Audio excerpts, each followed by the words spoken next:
Long ago, when these ancient Grecian temples were new, hemp was already old in the service of mankind. For thousands of years even then, this plant had been grown for cordage and coarse cloth in China and elsewhere in the East. For centuries prior to about 1850, all the ships that sailed the western seas were rigged with hempen rope and sails. For the sailor, no less than the hangman, hemp was indispensable.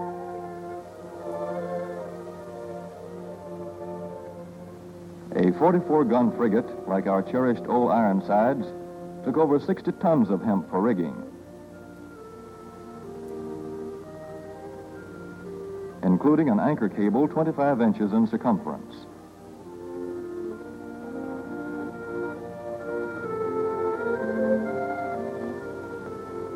The Conestoga wagons and prairie schooners of pioneer days were covered with hempen canvas. Indeed, the very word canvas comes from the Arabic word for hemp. In those days, hemp was an important crop in Kentucky and Missouri. Then came cheaper imported fibers for cordage, like jute, sisal, and manila hemp, and the culture of hemp in America declined.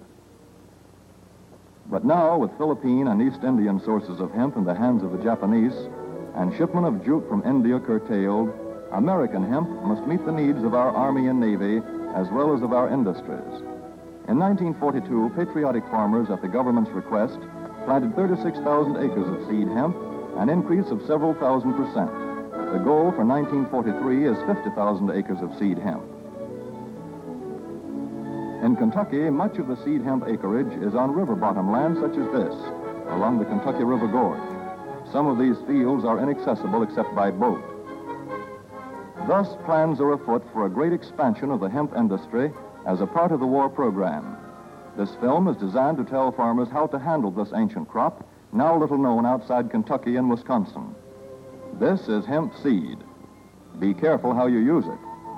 For to grow hemp legally, you must have a federal registration and tax stamp. This is provided for in your contract. Ask your AAA committeeman or your county agent about it. Don't forget, hemp demands a rich, well-drained soil such as is found here in the bluegrass region of Kentucky or in central Wisconsin.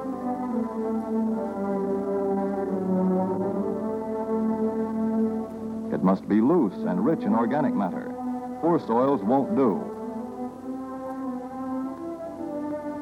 Soil that will grow good corn will usually grow hemp. Hemp is not hard on the soil. In Kentucky, it has been grown for several years on the same ground, though this practice is not recommended. A dense and shady crop, hemp tends to choke out weeds. Here's a Canada thistle that couldn't stand the competition. Dead as a dodo. Thus, hemp leaves the ground in good condition for the following crop. For fiber, hemp should be sown 5 pecks to the acre. With drill, the closer the rows, the better. These rows are spaced about 4 inches. This hemp has been broadcast. Either way, it should be sown thick enough to grow a slender stalk.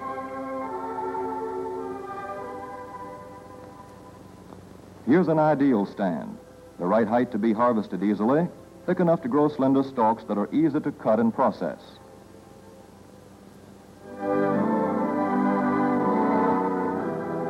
Stalks like these here on the left, they yield the most fiber and the best. Those on the right are too coarse and woody. For seed, hemp is planted in hills like corn, sometimes by hand. Hemp is a dioecious plant. The female flower is inconspicuous, but the male flower is easily spotted. In seed production, after the pollen has been shed, these male plants are cut out. These are the seeds on a female plant. Hemp for fiber is ready to harvest when the pollen is shedding and the leaves are falling. In Kentucky, hemp harvest comes in August. Here, the old standby has been the self-rake reaper, which has been used for a generation or more. Hemp grows so luxuriantly in Kentucky that harvesting is sometimes difficult, which may account for the popularity of the self-rake with its lateral stroke.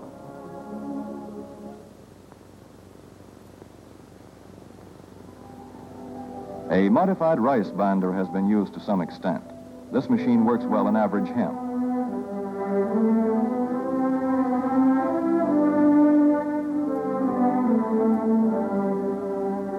Recently, the improved hemp harvester, used for many years in Wisconsin, has been introduced in Kentucky. This machine spreads the hemp in a continuous swath. It is a far cry from this fast and efficient modern harvester to the Armstrong model of yore.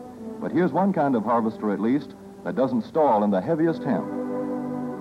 In Kentucky, hand cutting is practiced in opening fields for the machines.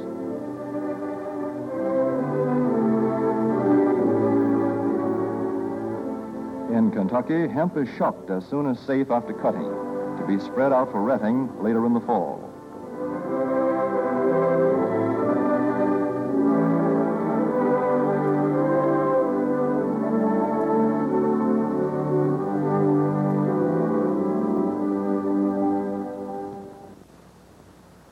In Wisconsin, hemp is harvested in September. Here, the hemp harvester with automatic spreader is standard equipment. Note how smoothly the rotating apron lays the swaths preparatory to retting. Here it is a common and essential practice to leave headlands around hemp fields. These strips may be planted to other crops, preferably small grain. Thus, the harvester has room to make its first round without preparatory hand cutting. Here the machine is running over corn stubble. When the cutter bar is much shorter than the hemp is tall, overlapping occurs. Not so good for retting. The standard cut is 8 to 9 feet. The length of time hemp is left on the ground to ret depends on the weather. The swaths must be turned to get a uniform ret.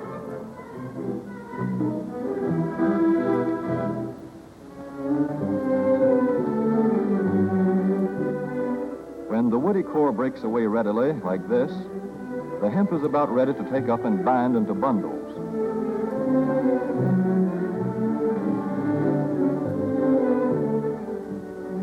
Well-retted hemp is light to dark gray. The fiber tends to pull away from the stalk. The presence of stalks in the bowstring stage indicates that retting is well underway.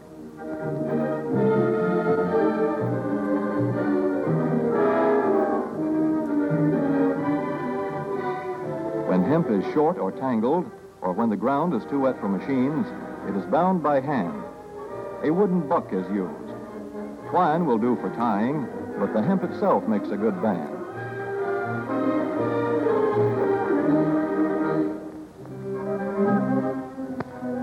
When conditions are favorable, the pickup binder is commonly used. The swath should lie smooth and even with stalks parallel. The picker won't work well in tangled hemp.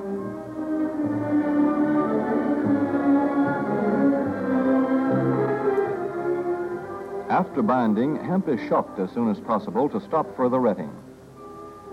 In 1942, 14,000 acres of fiber hemp were harvested in the United States. The goal for 1943 is 300,000 acres. Thus, hemp, Cannabis sativa, the old standby cordage fiber, is staging a strong comeback.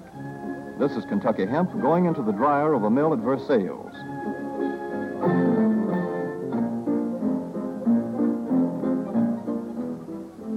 In the old days, breaking was done by hand, one of the hardest jobs known to man.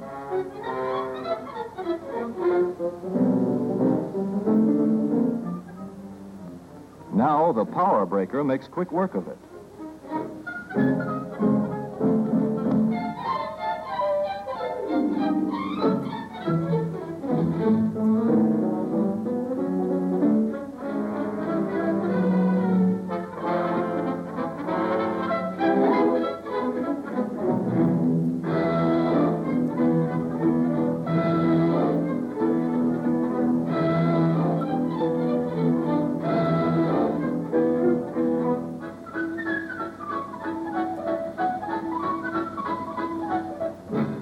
Spinning American hemp into rope yarn or twine in the old Kentucky River Mill at Frankfort, Kentucky. Another pioneer plant that has been making cordage for more than a century.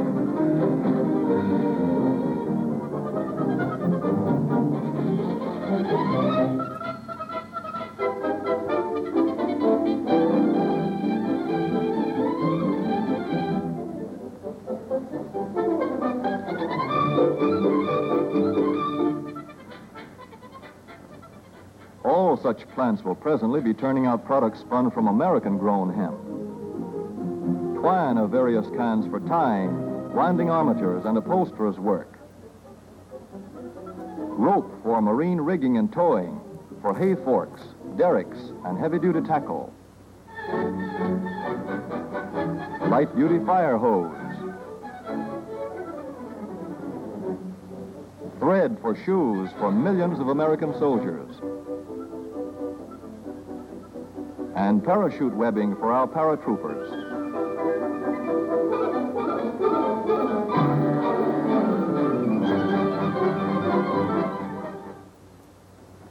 As for the United States Navy, every battleship requires 34,000 feet of rope, and other craft accordingly.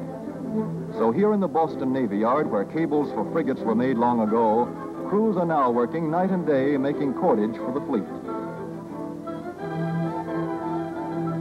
In the old days, rope yarn was spun by hand.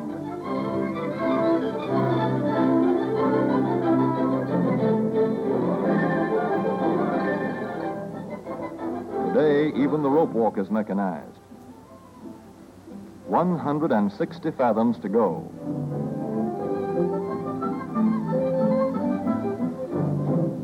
The rope yarn feeds through holes in an iron plate.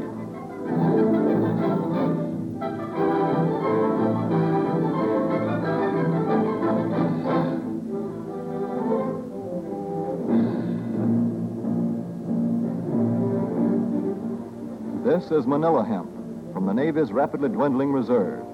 When that is gone, American hemp will go on duty again. Hemp for mooring ships. Hemp for tow lines.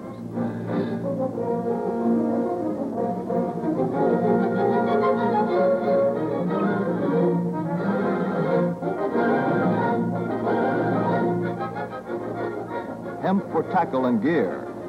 Hemp for countless naval uses, both on ship and shore. Just as in the days when old Ironside sailed the seas victorious, with her hempen shrouds and hempen sails.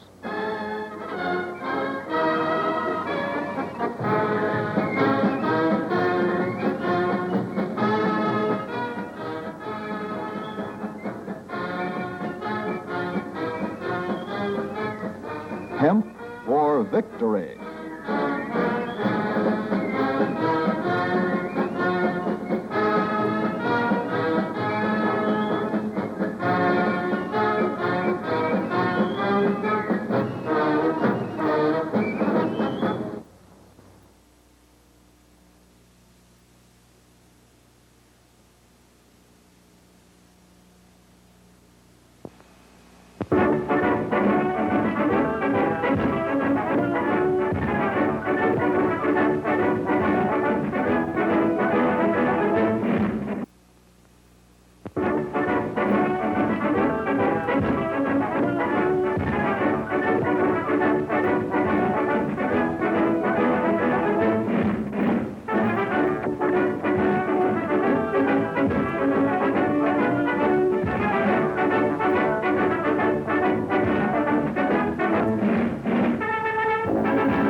We never gave her the sympathy and understanding she wanted.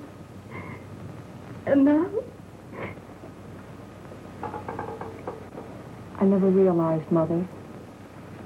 I'll do everything I can to find her and bring her home.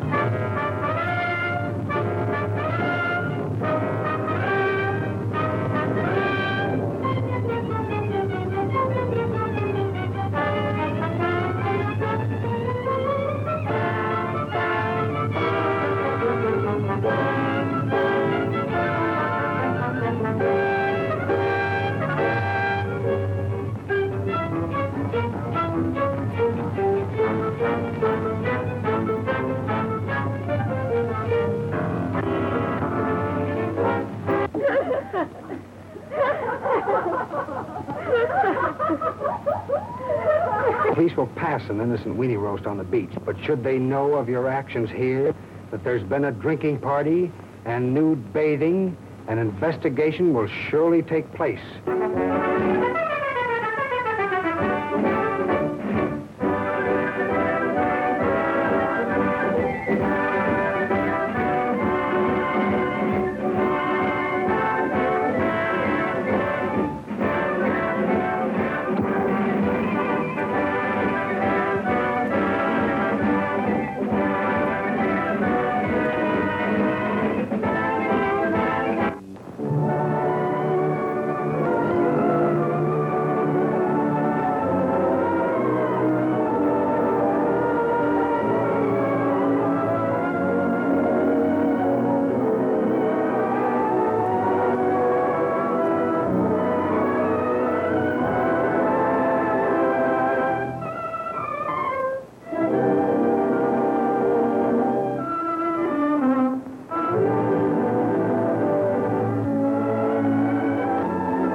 and all other school parent groups about the country, and you must stand united on this and stamp out this frightful assassin of our youth. You can do it by bringing about compulsory education on the subject of narcotics in general, the dread marijuana in particular. That is the purpose of this meeting, ladies and gentlemen, to lay the foundation for a nationwide campaign by you to demand by law such compulsory education. Because it is only through enlightenment that this scourge can be wiped out. Out of the traffic in these drugs, a lawlessness that we can scarcely estimate has grown and is now flourishing. It exists in almost every city and hamlet in the country. It might be interesting and important for you to know some of the methods used in bringing these drugs into the country. And the work of the forces of law and order which are daily combating the traffic, always at the risk of life by their agents.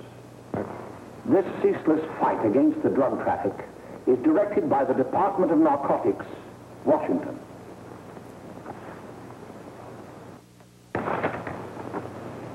I've received a letter of vital importance from a member of the Narcotics Bureau.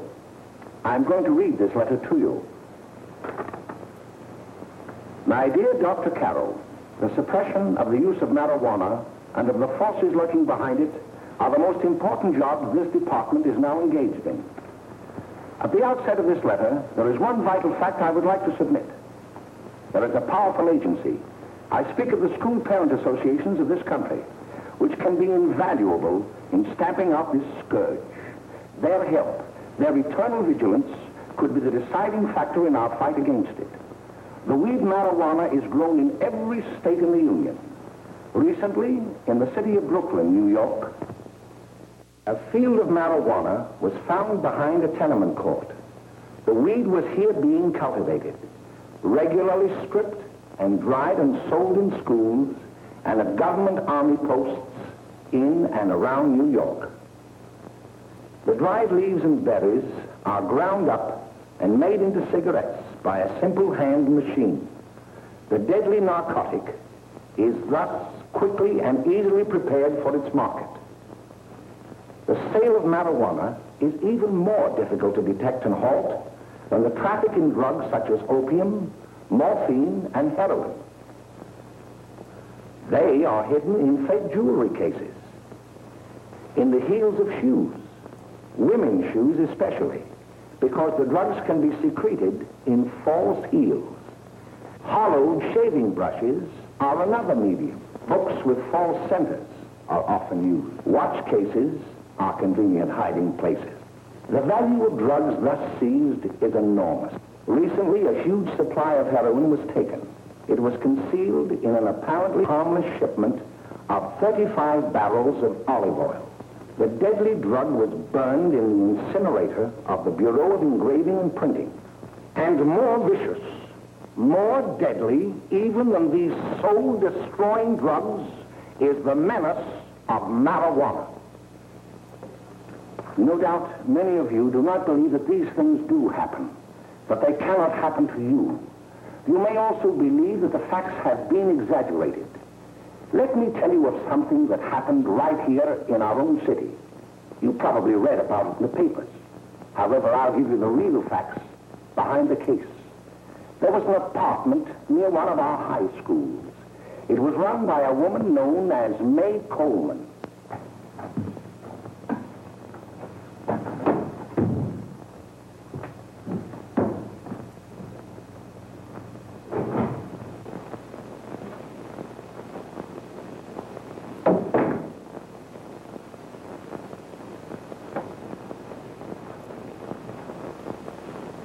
Hey, come on, May, get up. What time is it? Time to get up and give this place a going over. Looks like the Marines had landed. Oh, that bunch last night was high enough to take over the Marines and the Navy. You better get on the job. Some of the kids may be up this afternoon. Oh, Jack, we can get along without dragging those young kids up here. Oh, why don't you button up your lip? You're always squawking about something. You got more static than the radio.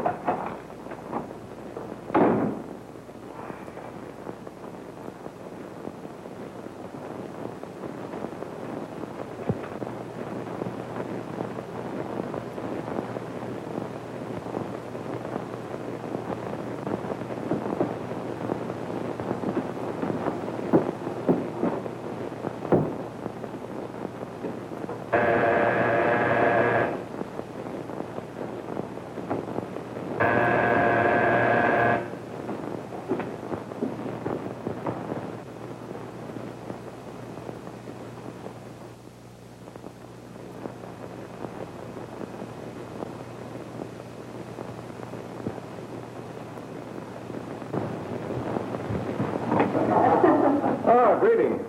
Well, hello, fella. How are you? Fine, how are you? Come here. Come here. All right, Dick. Glad to see you. Is the name? She'll be right in. Just sit down and make yourself comfortable. Hey, what kind of a joint is this, Eddie? Oh, it's all right, Gwen. See, they probably had a party last night. Oh. A couple of your customers, May. Yeah? They're old enough to know what they're doing. Not like those young kids you bring up here. All right, all right. Listen, I'm going to blow. Where are you going? I got to make some deliveries, and I'll probably drop by Joe's place and bring back a couple of the kids. Oh, I wish you'd lay off those kids. Oh, why don't you get over that mother complex?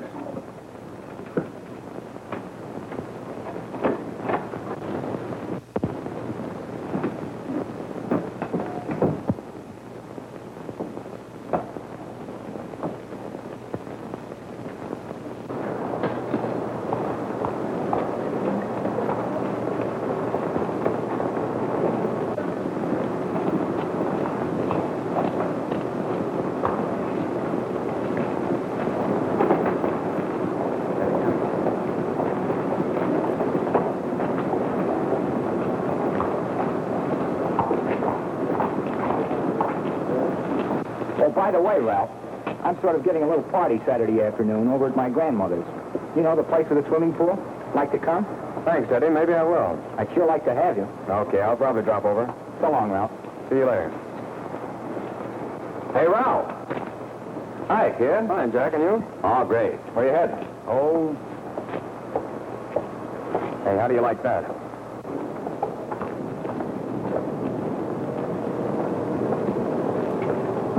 That's the one I was telling you about. Very nice. I don't know why you want to make such a fuss over that Ralph Wiley. Oh, he's a swell swimmer. He made the freshman team that year he went to college. Yeah, and that lets him out. My dad knows his family. None of them are any good. Father and mother just got a divorce from Paris. Yeah? You know, Ralph runs around pretty much on his own. He's been in a couple of jams. Well, I only try to say hello to him. I don't go around with him. Well, you better not. He's a little too old for us. That's what my dad said. Hello, Mary. How are you, Bill? How are you, Ralph? Oh, hello, Ralph. You know my brother Jimmy, don't you? How are you? Well, I'd like you to meet a friend of mine, Jack Perry. Mary, Bill. How do you do? Glad to know you. We're going over to Joe's place. Why don't you come along? we have a date to play a set of doubles. Oh, you can play anytime. Come on, we'll have some laughs. Oh, we can today, Ralph. Some other time. Can I go along with you? Sure. Hey, I'll see you at dinner, sis. Don't be late, Jimmy. I won't.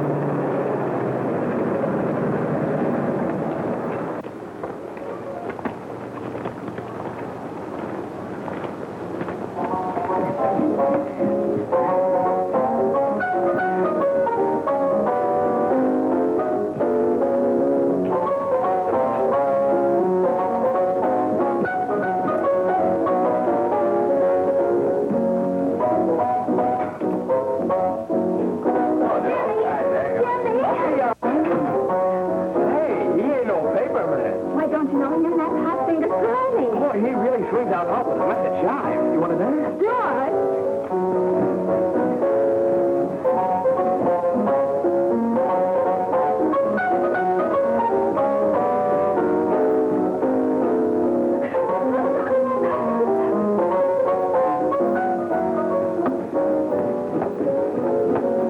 May's expecting us at the apartment a little later.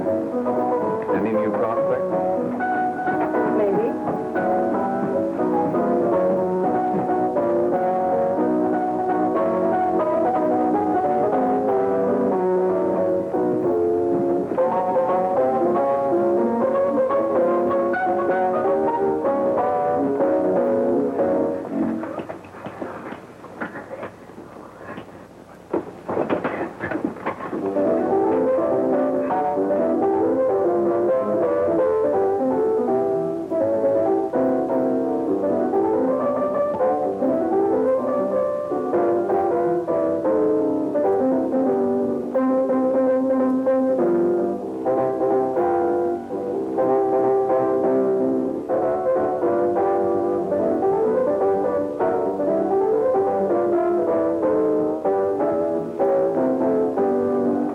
Oh, Jimmy, you're wonderful. You just finding that out?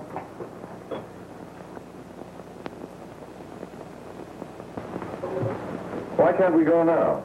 Good. Say, Say, kids, we're having a little party up at my girlfriend's apartment. Wouldn't you like to come? Oh, I'd love to. You want to come, don't you, Jenny? Oh, sure.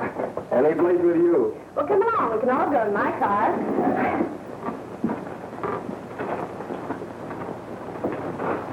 See you later, Joe. Don.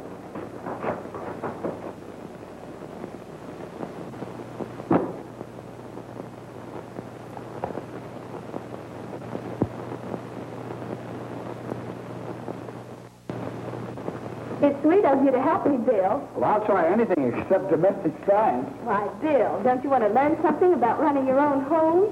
The answer is no. You know, after that session we had yesterday, I went home and told Mother that the trouble with her pot roast gravy was she hadn't added 3 heaping teaspoonfuls of olive oil. What did she say? She didn't say anything. She just threw me out of the kitchen. Oh, I don't wonder. Hello, children. Hello, Mother. Hello, Mrs. Lane. That was sweet of you, Mother. Gosh, hot chocolate. Thanks, Mrs. Lane. I know you can't study on empty stomachs. Now then, enjoy yourself. He will. She will too, Mrs. Lane. May I? Oh, thank you, kind sir. You're so very, very kind. Mary, before we do that math, how about reading some of this? It's swell. Romeo and Juliet. Don't you like it? Uh-huh. You know, when I study this, I kind of think of you. I just sort of feel as though you're there beside me. Well, listen. It is my soul that calls upon thy name. How silver sweet sound lovers' tongues by night, like softest music to attending ears. Romeo, My dear, what o'clock tomorrow shall I send to thee? by the hour of 9. I will not fail. 'Tis 20 years till then.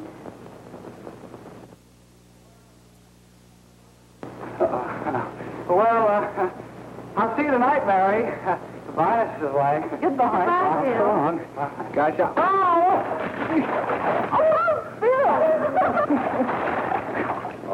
Gosh, I guess I'm all right. Well, bye. Bye. Hey, Daddy! Oh, Julie.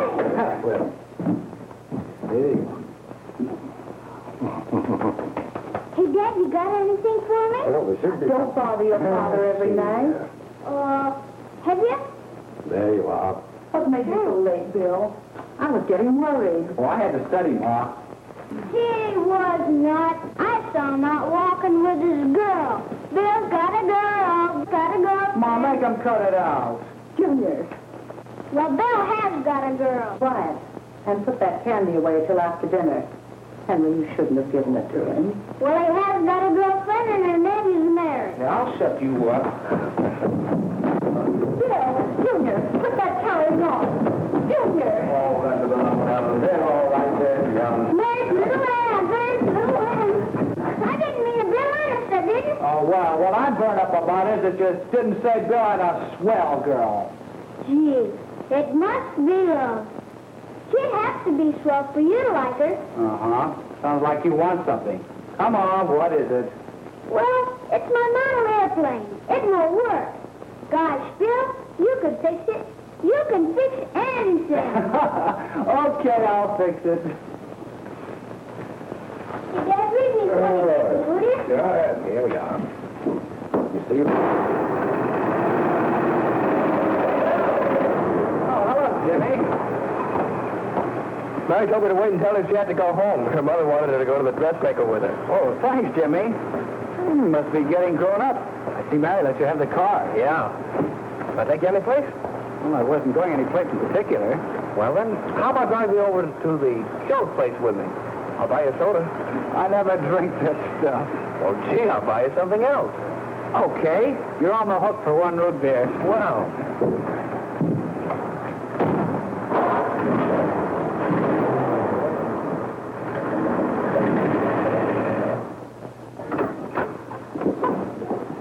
Hi, Bill. Hi, Jimmy. Hey, Jimmy. Hello, Jimmy. Hello, Bill. Come on, slide in. Hello, Blanche. Hello, Ralph. How are you? Hello, Ralph. How have you been, Ralph? Hello, Tom. 2 sodas. No, I mean 1 soda and 1 root beer. How's May? Oh, she's fine. We're going up to her apartment a little later. Couldn't Bill come along? Well, don't come on along, Bill. You'll get a kick out of it. Thanks, just the same. Oh, come on, Bill. Mary won't be jealous. Well, sure. None of the kids will be there. It's Keen. Well, I don't know. I really shouldn't. Well, okay.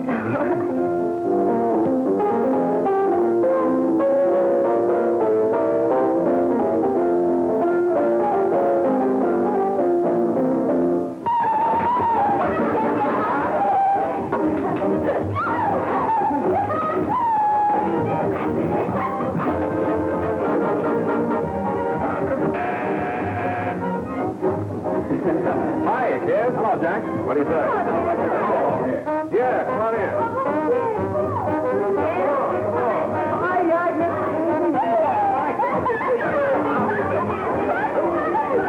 Come on, Bill. Don't stand there.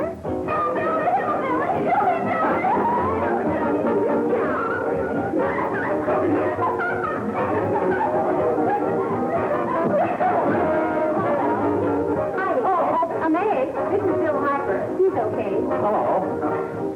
Well, if you say so, it's all right with me. I'll be back in a minute. Hiya, kid. How you doing?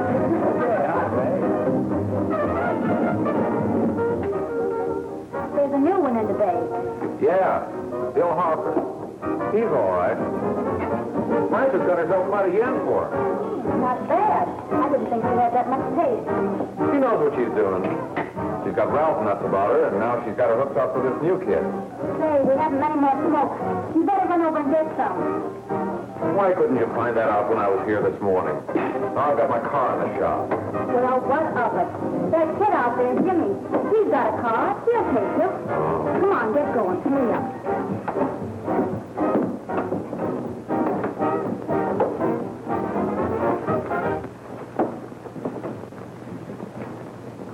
Hey, Jimmy. Yeah? I've got to run over to Cedar Avenue for a minute. You've got a car, haven't you? Why, yeah, my sister. Mind giving me a lift? Why, sure. Come on. Okay.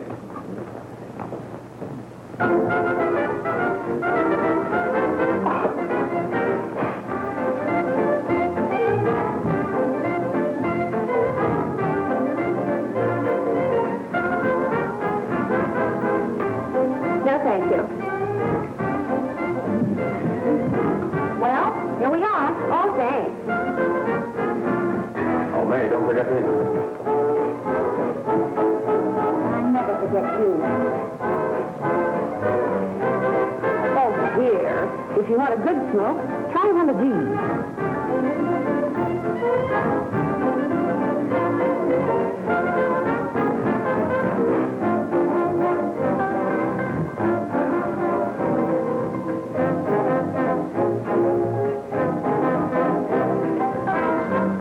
You were a flirt. Of course, if you're afraid. That's bitter. That's more like it. I know you like that. Really, you will. Now just take a puff of that.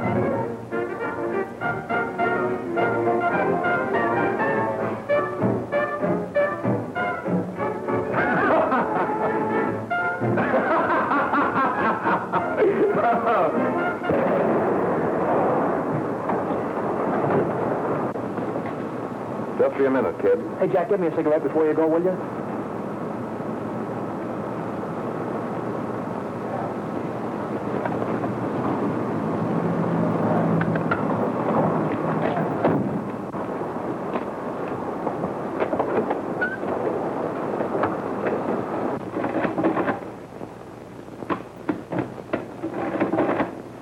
Hello, Jack. Hi, boss. How's business? Getting better every day. Those kids sure go for it. Swell. Had to run over for a couple more cartons. Ran short today. All right. Danny, got 10 gloves for Jack Perry. Who? Pete Daly. All right, send him in. It's all right, so are you.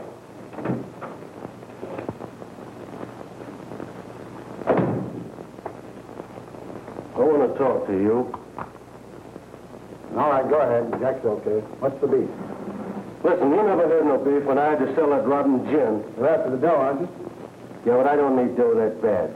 taking two-bit pieces from kids. There are millions of two-bit pieces just begging to be taken. Don't be a dope.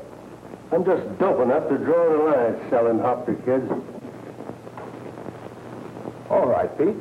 You know what my policy's always been. If the boys are not satisfied, I'm always glad to have them retire. Retire permanently. So long.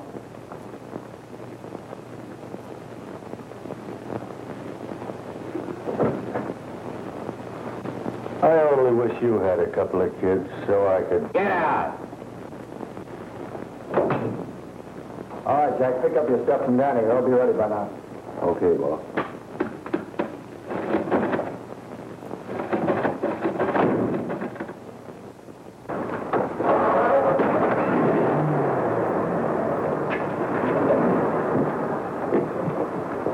Let's go, Jack. I'm red hot. Better be careful how you drive it. The first thing you know, you'll be ice cold.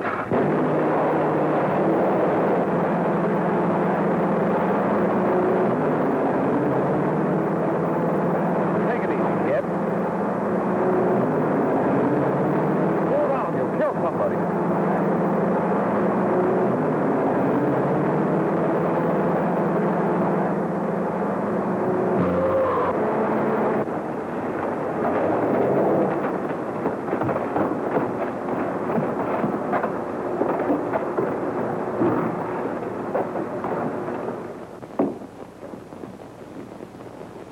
Mary, you're not eating your breakfast again. Bill Hartford hasn't been around lately. Anything wrong between you two? Why should there be anything wrong? There shouldn't be, I'm sure.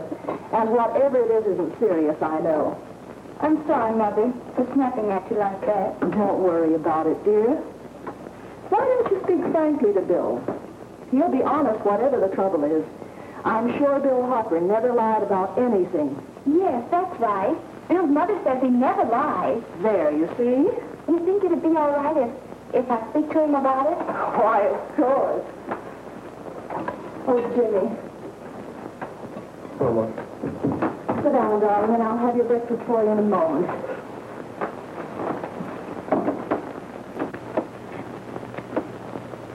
Jimmy, there's something worrying you. What have I got to worry about? Why don't you tell me? Well, for Pete's sake, don't start to cross-examine me, will you? I'm all right. Jimmy! Don't let Mother see you like that.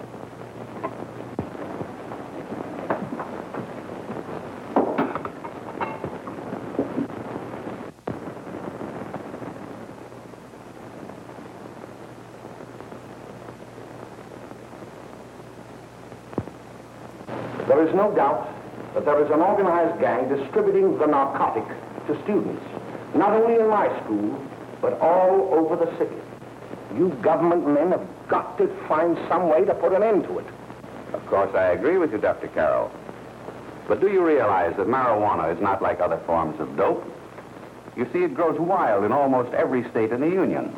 Therefore, there is practically no interstate commerce in the drug. As a result, the government's hands are tied.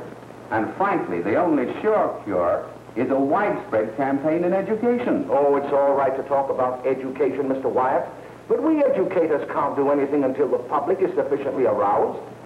Let me show you something. In 1930, the records on marijuana in the Washington office of the Narcotics Division scarcely filled a small folder like this. Today, they fill cabinets.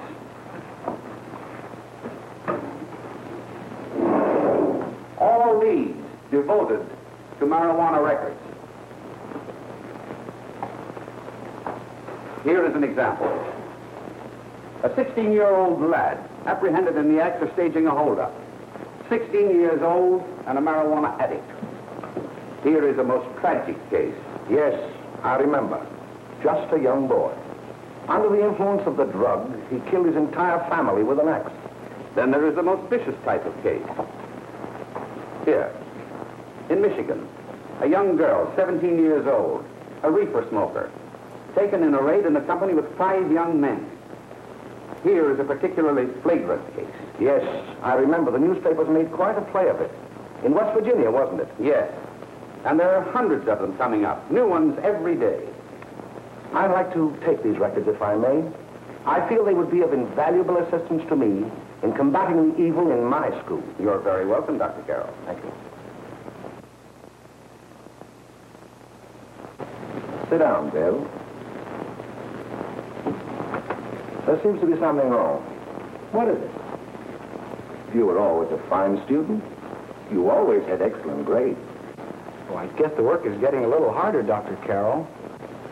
No, it isn't that. Bill, I'd like to help you. But of course I can't unless you let me. You're undermining your health. Well, there's nothing, Dr. Carroll. Really, there isn't. I'll study harder, honest. Honest. If you were being honest with me and honest with yourself, I'm afraid you'd tell me an entirely different story. Bill, I'm going to ask you a straightforward question. And I'd like to have a straightforward answer. Yes, sir. Isn't it true that you have, perhaps unwillingly, acquired a certain harmful habit through association with certain undesirable people? Well? Oh, no, sir, I haven't, Dr. Carroll. Well, that is, you see, I'm worried about something at home. All right, my boy. We'll just have to let it go at that. But remember, if you ever want to confide in me, no one will ever be the wiser. Well, thank you, Dr. Carroll.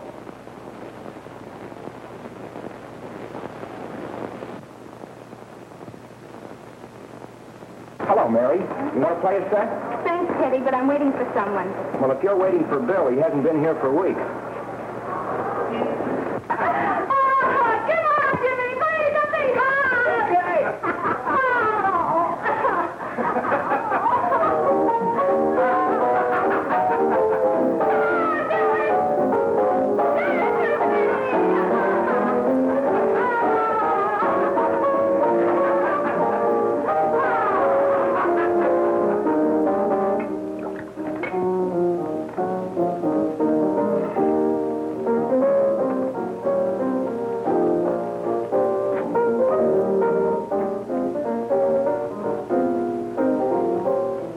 Didn't take that new kid long to catch on. Don't take any of them long.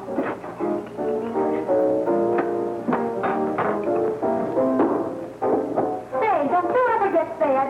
You're feeding me, can't you see?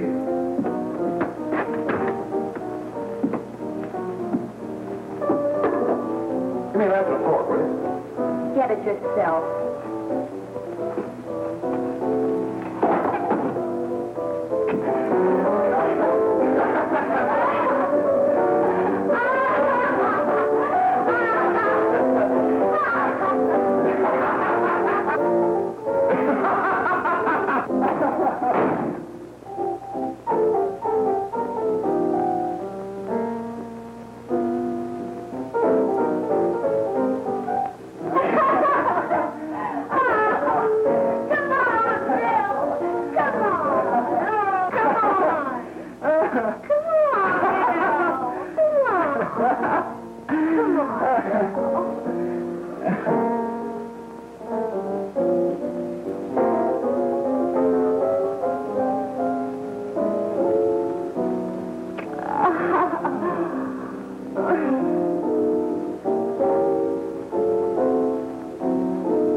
Good morning, Miss. We're from the police department. Good morning. We're tracing a hit-and-run driver. Someone caught the license number at the place of the accident but didn't get it quite right. So we're checking all numbers like it, and yours is one of them. Well, I'll try to help you. You remember what you did on the 29th of last month? Oh, that was the day before Mother's birthday. Oh, yes, I remember that because I left school and went directly to the dressmaker's with Mother. I was there all afternoon. Did you happen to loan your car to a couple of men? No, I had the car all afternoon myself. Well, thanks, miss. Sorry to have troubled you. Tell me, was the person killed? Fortunately, he wasn't, but that's still no excuse for hit-and-run driving.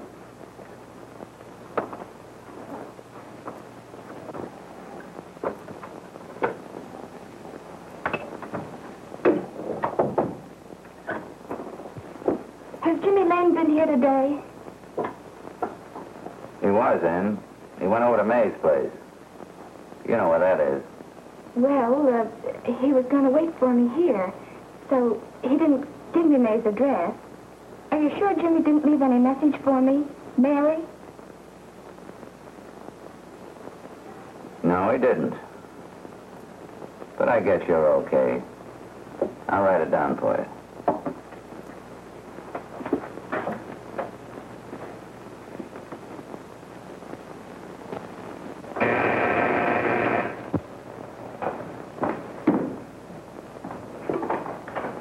Mary, come right in. Is Jimmy here? Oh, why, he's around somewhere.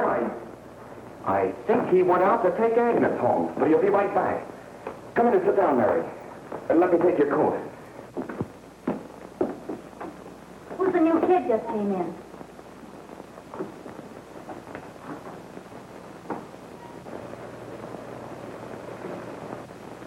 Oh, it's that gal that Ralph's gone overboard for. Funny, we've never been able to get her up here before.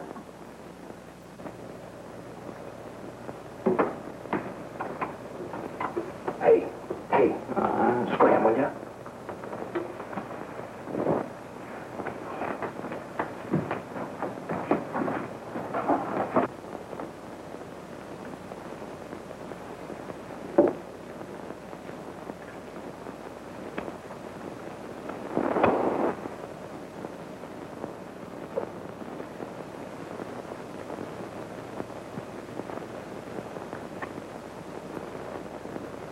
Smoke, Mary? Thanks. Are you sure Jimmy will be back soon? Sure, any minute.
Say, what's the matter? Orphan? Where do you put it? You got a hollow leg? Thanks, dear. How do you feel, Mary? Oh, Mary, give me a Dad! Mary. Dad, don't! Please, Oh, Mary. Leave me alone! Leave me alone! Go away! Mary, get out. Go away!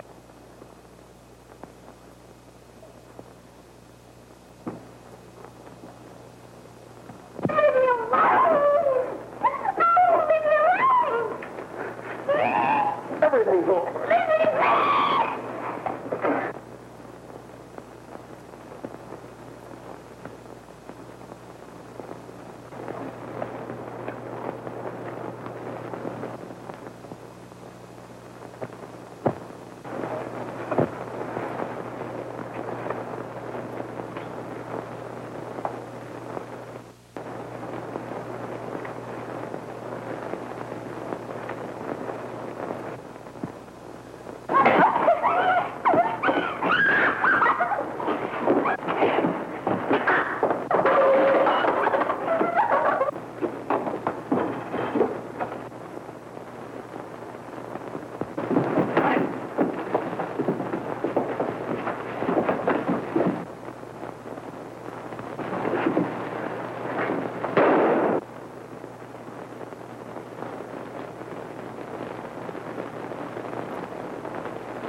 Jack? Is she all right?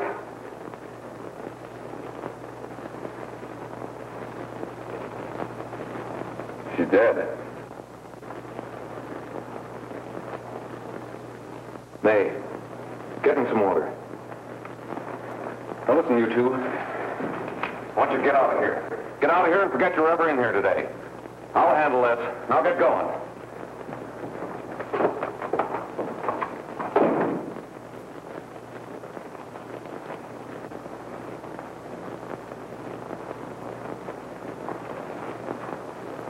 Give it to me.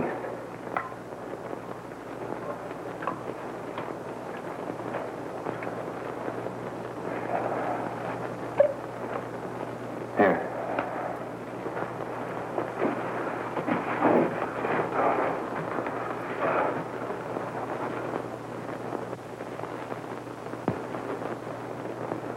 Harry.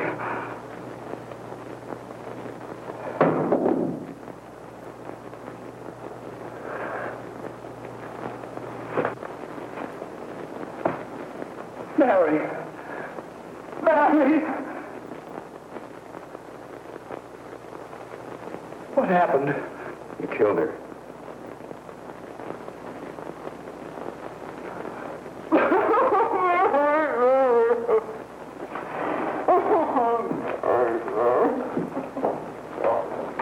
Look, after I scram, you call the cops. And this is your story. Remember it. These two kids came up here for a couple of beers. You're up in the kitchen, you heard the shots. When you got in here, that's what you found. Just stick to that story. Mary. Mary, speak to me. Mary.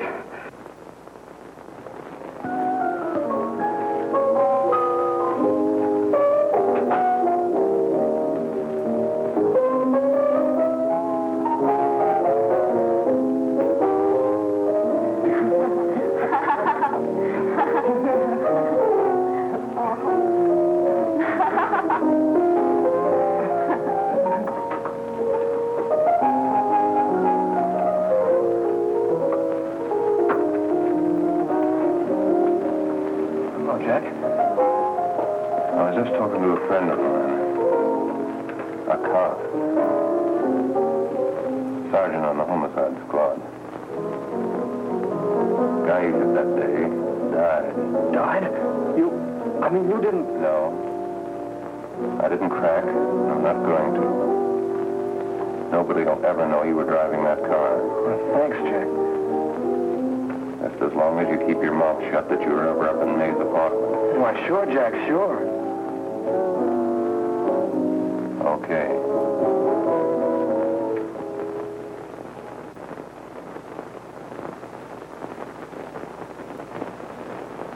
Your Honor, I'd like to recall Dr. Alfred Carroll to the stand.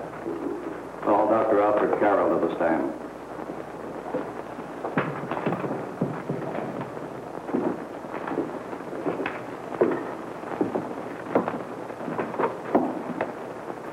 Dr. Carroll, as principal of the Lakeside High School, did you, during the last 3 months, notice any changes in the demeanor and attitude of your student, William Hopper? Yes, in a number of things. For example, at times disassociation of ideas. In another instance, I happened to attend the recent interscholastic tennis matches. And while Bill Hopper had been considered an exceedingly good player, I saw him miss the ball by as much as 3 or 4 feet.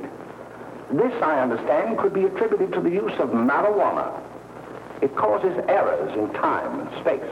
Objection, Your Honor. The witness isn't qualified to express opinions upon the effect of narcotics. Sustained. Dr. Carroll has been called merely as a character witness. Well, then, although you didn't know to your own knowledge that the defendant was using marijuana, did you notice any changes that would lead you to believe, as an educator, that he was under some severe mental strain, which might possibly have been induced by some drug? Yes, I recall distinctly a few weeks ago. It was during a class of English literature. There was a serious discussion of Shakespeare's Romeo and Juliet when he suddenly burst into an uncontrollable fit of hysterical laughter. Oh, by the way, Dr. Carroll, 6 months ago, what would have been your opinion regarding the character of my client? He was a fine, upstanding American boy, a good scholar, a good athlete, and representative of the caliber of young men we are proud to graduate from our school.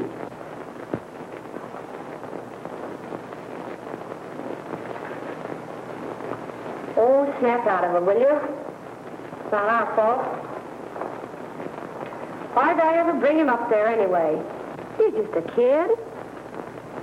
I can't hang him. Shut up, shut up! Why don't you let yourself go? Talk.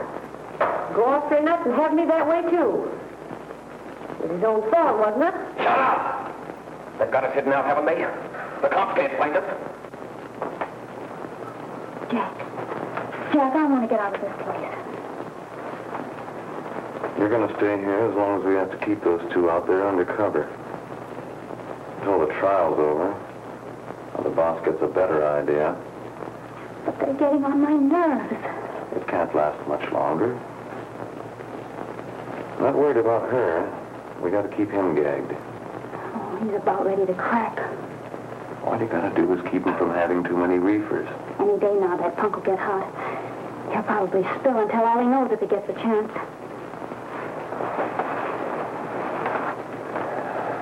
I don't think he'll get it. I'll see you later. Where are you going? I'm going to see the boss.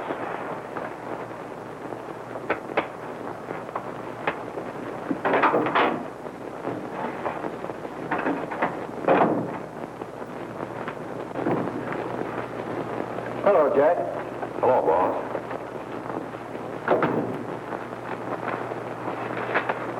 What are we going to do about that Wiley guy? Still jittery, huh? I don't know what the punk's going to do. Keep feeding him those hot sticks. That's what May's been doing. But that's no good. I got a hunch that he's due to crack when that Harper verdict comes in. If he's on the tee, he's liable to take a powder on us and blow his topper to the DA. You mean you think we'd all be better off if he never heard the verdict? Well, what are you waiting for?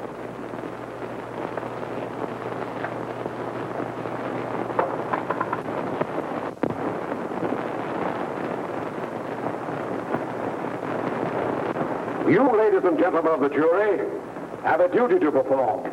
A duty to yourselves and to our community. Mary Lane is dead. The evidence you've heard at this trial could not have failed to convince you of the guilt of the defendant. By his own admission, he pressed the trigger of the weapon that sent lovely and innocent Mary Lane to a tragic and untimely death.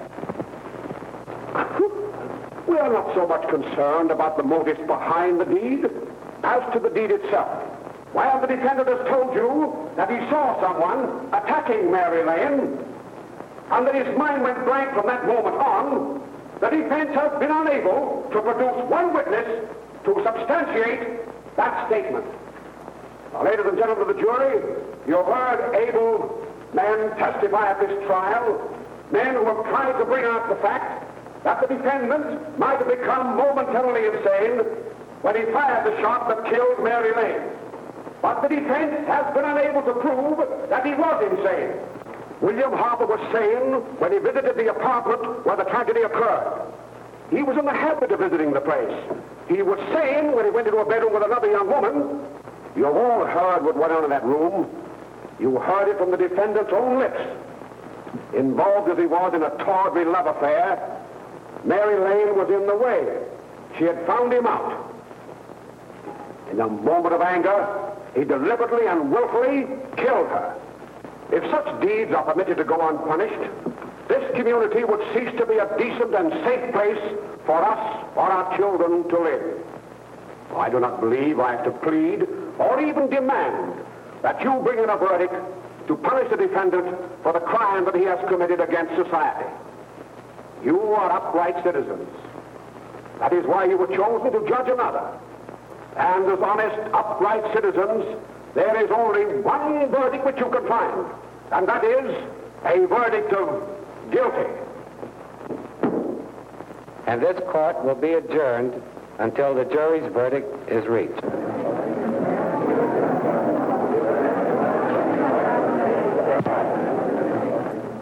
I suppose you all feel the same about this case.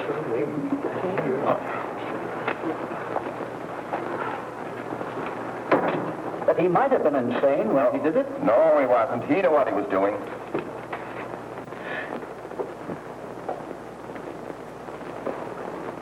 But supposing he was insane? You can never make me believe it, nor anybody else. We'll take a first smoke.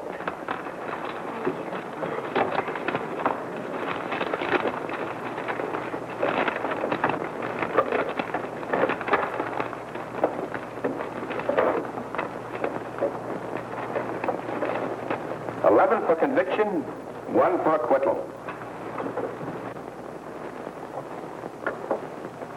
But there's a reasonable doubt about the boy's sanity. We can't. No doubt about the fact that he murdered her. He admitted it himself. That wasn't the first time he was there.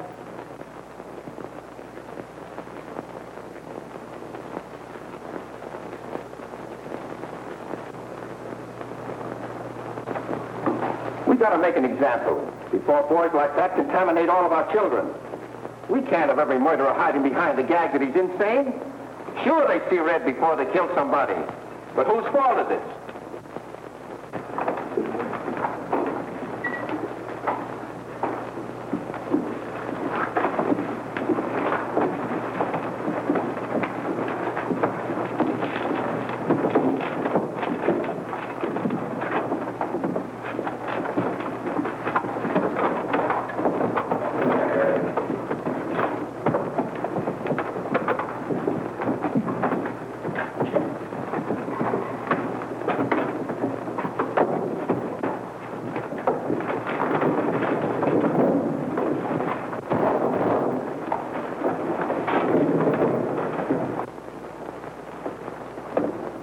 Have you reached a verdict?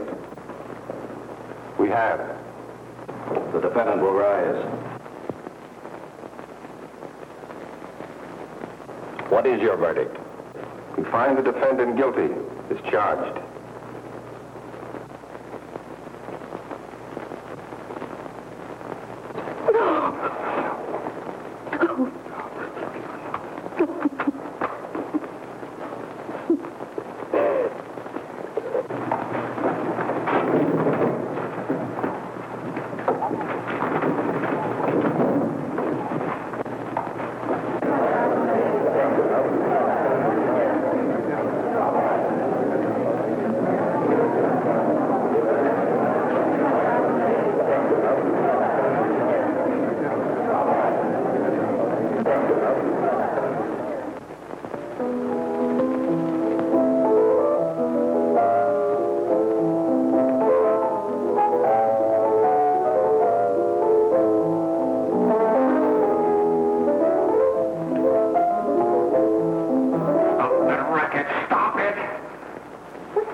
What do you want? Bring me some reefers.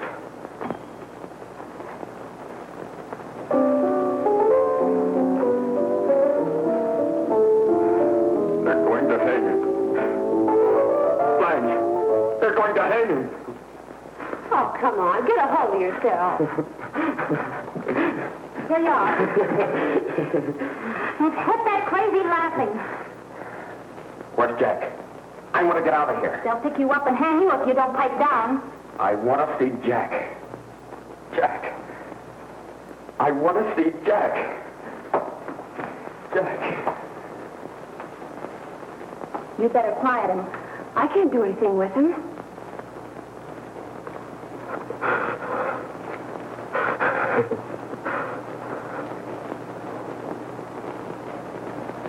I've got to see Jack.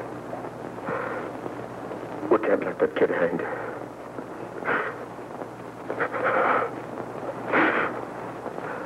He'll be here. Don't worry. He'll be here in a little while. I've got to see him. You've got to see him.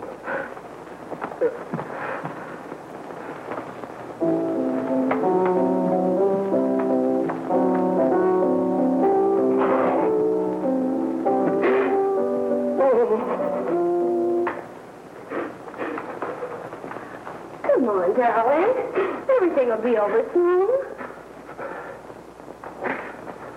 Do you want me to play something for you? Yeah, that's it. Play something. All right. Come on. Sit down. Honey, give me a smoke, will you?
I know what you want. You want to kill me. You're crazy. Take it easy, kid. I just want to talk to you.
Give me a glass of water. Who's behind you? No, no, no. You'll hang if you don't smoke.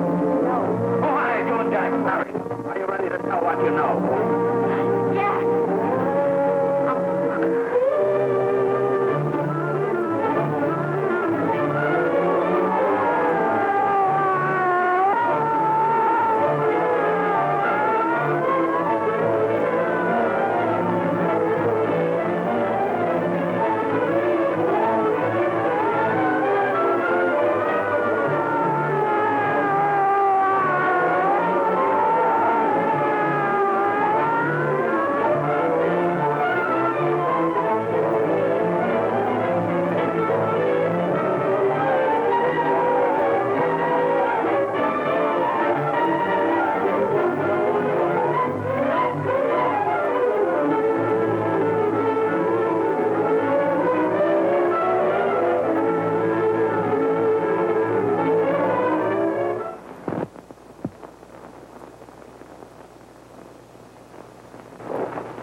If we can gain some measure of leniency for my client, she is prepared to enter a plea of guilty and, in addition, turn state's evidence in the case of William Harper. I regret that this court is not prepared to bargain with justice. I'll tell anyway. I was there. I saw it. I know who killed Mary. And I'll tell you who killed Mary Lane. It wasn't Bill. It was Jack. Jack Perry. He shot Mary, and then he put the gun in Bill's hand. We were all at the apartment one afternoon, and Mary came in looking for her brother. Bill and I, we'd been in another room. And Bill came in, He caught Ralph with Mary, and they started to fight. But it was Jack who had the gun. He was going to hit Bill over the head with it to make him stop. And then the gun went off. I saw it. I can see it now. It was horrible. And before we knew it, Mary was dead. But you see, Judge, Bill didn't know he hadn't killed Mary. He was so doped up, they made him think he had. Ralph wanted to tell you, too. Oh, if they'd only let him. But this is the truth, Judge. I'm telling you the truth. After Jack saw the poor thing was dead, he put the gun in Bill's hand. It was Jack's fault. And it was my fault, too. I got all of them to come up to the apartment. I'm just as much to blame. I am. Do I understand you wish to plead guilty to a charge of fostering moral delinquency in the case of William Harper? Yes, I'm guilty. I am. Prepare a statement for signature, and also an order setting aside the jury's verdict in the case of the people versus William Harper. In the interests of justice, I shall direct a verdict of not guilty.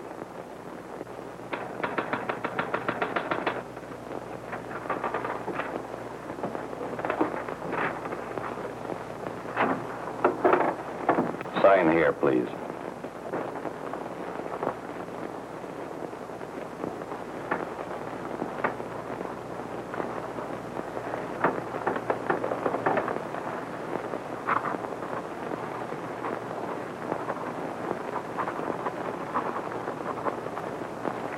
You shall be brought into court on Thursday, the 17th, when sentence will be pronounced. Meanwhile, you will be held as a material witness in the case of the people versus Ralph Wiley.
In the hearings before this court today to what I hope will be the final actions revolving about an unhappy and unfortunate case, one whose horrible tragedy will forever remain with me.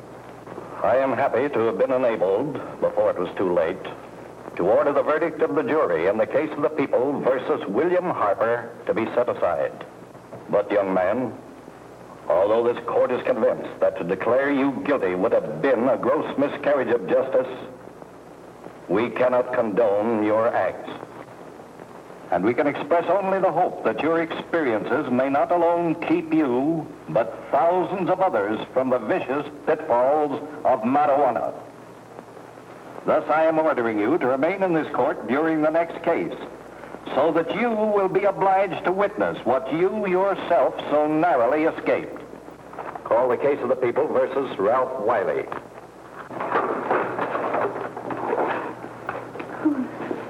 Bill. Bill.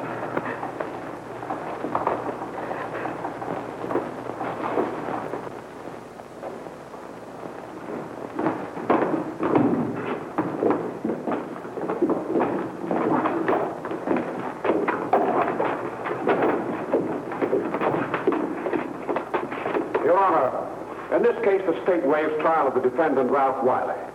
It is convinced that he is hopelessly and incurably insane, a condition caused by the drug marijuana to which he was addicted. It is recommended, Your Honor, that the defendant be placed in an institution for the criminally insane for the rest of his natural life. Defendant counsel joins the state in this request. Since counsel for the defense, as well as counsel for the state, seem to agree on this, I see no reason why the request should not be granted. Yes, that happened right here, to your neighbors. It is not too much to say that in your hands lies the possibility of averting other tragedies like it. We must work untiringly so that our children are obliged to learn the truth, because it is only through knowledge that we can safely protect them. Failing this, the next tragedy may be that of your daughter, or your son, or yours, or yours, or yours.